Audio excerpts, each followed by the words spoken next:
Mr. Osama Manzar, Director, Digital Empowerment Foundation. Uh, my senior colleague, Shri Suresh Chanda, who is Principal Secretary, Health, Telangana. Ma'am Ruth, uh, Ma'am Ruth Liano from the UNICEF. All the distinguished guests, ladies and gentlemen. It is a matter of proud privilege for me to be a part of this program here. The topic for today is mobile phones, a tool for social and behavioral change. But I come from health background, and as Osama pointed out, I'll be taking you through the usage of mobiles in the National Rural Health Mission in particular, and in the health sector in general also. But before I do that, I would like to draw upon my experience in the field in different sectors in terms of how the mobile usage had come handy at for different interventions. So in that context, I am reminded of a very recent Hudhud cyclone that Andhra Pradesh suffered through in the month of October, and a similar cyclone, which was Phylline cyclone, on the same date, in fact, unfortunately, last year also. So I was working as district collector Srikakulam when cyclone Phylline had struck, and Srikakulam, for those of you who might not be aware, is the northeasternmost district. It is very close. It is next to Odisha border, and it was very close to from where the cyclone Phylline had crossed over. One thing that the cyclone, in retrospective, told us was to believe the specialists. IMD had gotten it dead right when they said that cyclone is going to strike at Gopalpur, which was 20 kilometers as the crow flies from our district. And with almost like a super cyclone with winds in excess of 220 kilometers per hour, we had 48 hours notice in a way with us to alert the people and to ensure that there was minimal life loss. So among other things, we realized that of the 10 lakh most vulnerable population for 193 kilometers coastline that we had, how do we reach out to them? And within the vulnerable communities, the most vulnerable ones, in health, for example, there are these pregnant women. Then we have old age people. Then there are people who are living in the coconut gardens who don't have any permanent structures. So it was a huge challenge, and it actually came in the context of Andhra Pradesh was going through a series of strikes and demonstrations in view of state bifurcation. So the government machinery was also to that extent not really geared up. And then we realized that otherwise we've been working through lots of mobile gateways. In Andhra Pradesh, we have, for example, I have colleagues from SERP with me. SERP is Society for Elimination of Rural Poverty, which is basically working with the self-help groups. So for example, for Srikakulam with 40,000 self-help groups, we had around 40,000 people, the self-help group organizers with mobile phones, who were constantly doing mobile bookkeeping for their regular work, and through whom we had a established way of communication. So we reached out through the SMS gateway of SERP to those people and sent customized messages as far as women was concerned and the women federations were concerned. Similarly, North Coastal Andhra, the prime source of irrigation is minor irrigation tanks. And in this kind of cyclone, and when the cyclone strikes, and then there is a very heavy amount of rainfall, and but it was unprecedented at that time. We had around 500 mm, which is half the annual average falling in 3 days. So there were, believe me, there are around 1,100 tank breaches. There is a way of monitoring the rivers. North Coastal Andhra has a number of small rivers and rivulets also, very high velocity water velocity rivers, but there's a way of monitoring them. But then we have all these irrigation tanks, and how do you look at what kind of tank breaches are happening?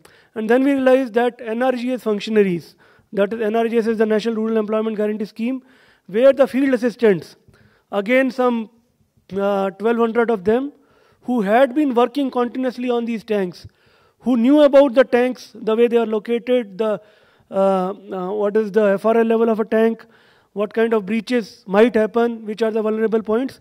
So we made them into a tank alert system. We sent a message to them, positioned them near the tanks. So by doing these kind of smaller innovations, similarly through the mother-child tracking system, there is a SMS gateway where we could reach out to the pregnant woman who are already registered with us for our ANC alerts for our services. So in that manner, we could reach out to the different vulnerable sections and alert them that, look, this is a cyclone of probably unprecedented magnitude in recent times, and I would like you to take such and such precautions. So to that extent, I feel that among other things which had happened, and usage of mobile technology was indeed a great enabler for us to overcome and to ensure that there was a zero human life loss during Phylline cyclone. Similar experience we had during Hudhud cyclone also. So it is all very well to say, in fact, we had used BSNL, Airtel, other mobile providers also to send generalized messages to the people. But sending customized messages, content-specific, population-driven messages, I think it had a great deal of impact. And here I would like to point that by using technology, and such a great enabling technology as a mobile technology, where the mobile users are much in excess of landline users, we were able to use it for disaster management. Similar things we've been doing even in the field of agriculture also. There's a colleague from SERP CMSA, Community Managed Sustainable Agriculture. So we had a partnership with, in Nellore we had at the Sriharikota, they have SHAR has a forum in which they were able to send customized messages to different kind of user groups. For example, in Srikakulam, the major crop is paddy, and then we even have sugarcane, to a certain extent groundnut. So there are commodity cooperatives who register with the content provider, service provider, and then every day some 2 to 3 messages on weather, on market, on different kind of things are being sent to them. We had done the same with okay, I forget, I think it was one of these providers only, but for coconut and cashew cooperatives in Srikakulam, similar thing has been done in Adilabad also with soya cooperatives and cotton cooperatives. So like that, if we have at one hand from government, or otherwise also we have these commodity cooperatives, common user groups who are there, the technology is there, but what is required is the content. And if there are content providers in local language, there is a great deal of input which can be provided to them, which helps increase the productivity, which works out the market linkages and provides better remuneration to the farmers. So to that extent, I find that there are experiences abound in each of the sector in government. Now coming back to where I come from presently in National Rural Health Mission, we have in any case, senior executives from 108 EMRI, so I'll not talk about that. But the other two aspects where mobile communication is being used very extensively, and I'm sure Sir Suresh Chandra Saab also will dwell upon that. One is mother-child tracking system. So in the state of Andhra Pradesh, we have at an average of 9,60,000 pregnant women being registered with the health facilities every year. So one of the challenge before us is early registration. If we can register them within the first trimester, we can set our services, all the antenatal checkups rolling, we can do their birth planning, we can take care of the, nutrition related aspects, immunization aspects, and we can put our health facilities in a system of preparedness. So all these things, it starts with early registration. And there we realize that with a strong army of around 12,000 ANMs, that is auxiliary nurse cum midwives, who are the frontline workers in health department, and around 30,000 ASHA workers, who are basically from the community who are living there. We registered their mobile phone numbers in our, in our database, and then through them we registered the mobile numbers of each and every pregnant woman. So while she is getting registered, her mobile number as well as Aadhaar number now, for the sake of correct identification, is being captured. And then that sets the process in motion. We, like I said earlier, the four antenatal care checkups that have to be done. There are regular service alerts sent to the individual, to the pregnant woman, that you are due for such and such checkup.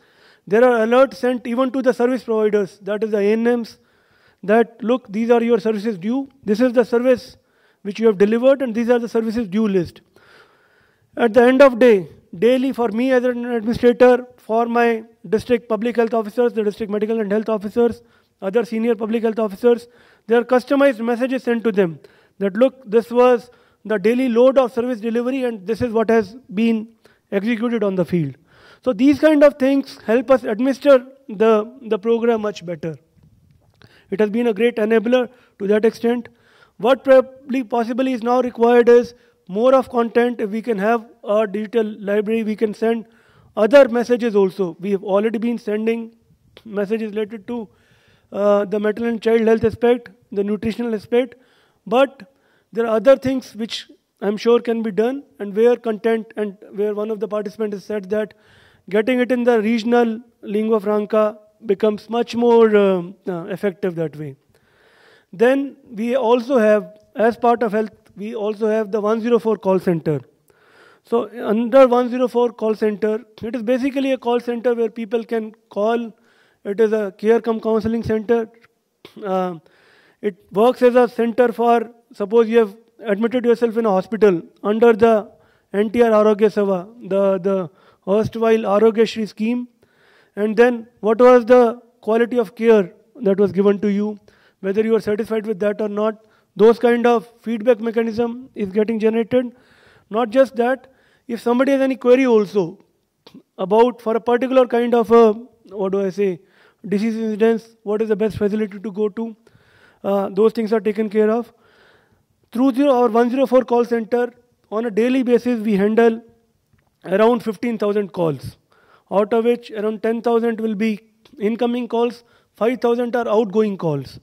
And those calls now, they are calls related to generally inquiries about health system, health setups, inquiries about lifestyle diseases, non-communicable diseases. That incidence is really going high nowadays. So we get all kind of inquiries. What is required probably is to train our people further more. I am reminded of another such conference I attended, where I was exposed to how to run a call center also more efficiently. As of now, probably we only have some data entry operators who are trained to a certain extent to handle these calls.